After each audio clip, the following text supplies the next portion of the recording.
A major problem in any business is having empty shelves. If your shelves are barren, then you will have a hard time filling orders. If you cannot fill orders, then you will develop a reputation for being unreliable, which can spread very quickly. A bad reputation can permanently harm your business.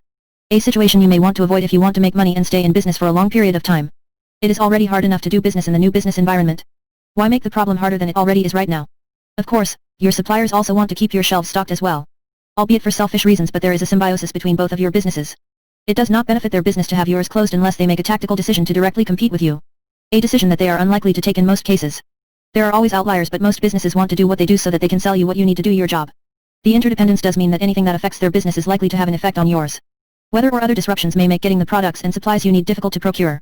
A situation you will have to plan for or make concessions for if it happens in a moment you cannot predict ahead of time. Monitoring your business's situation and the events that may influence what happens to your business a good thing. The faster you get a warning, the faster you can react and make plans. Plans that can help your business survive situations you may encounter.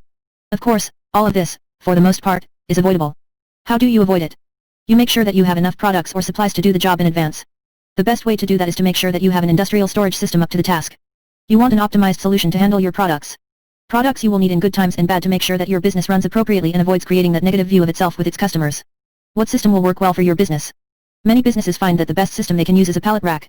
More specifically, many businesses find that using a pallet flow rack or a pushback rack is best for their business. There is a very specific reason for this, and that is because of FIFO and, by extension, LIFO storage methods. Many people know what FIFO is, or first in and first out, but LIFO may be a new concept. Basically, it is the reverse of FIFO. It is last in first out. It is just as simple as that fact. Why not a selective rack instead? Volume is a good reason why. In general, pushback racks and pallet flow racks pack more densely than their selective rack cousins. They also create more room. Certain organizations say that this amount of space is 75% more than selective racks. How do these systems work?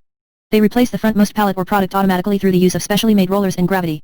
No electricity is needed to do the work. The product that moves to the front of the line is where the two systems find their difference.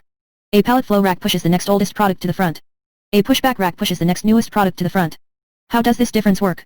A pallet flow rack finds its loading point behind the area where the picking happens. Therefore, newer items are loaded behind older ones. The reverse is true for pushback racks. The picking and loading happen in the same place.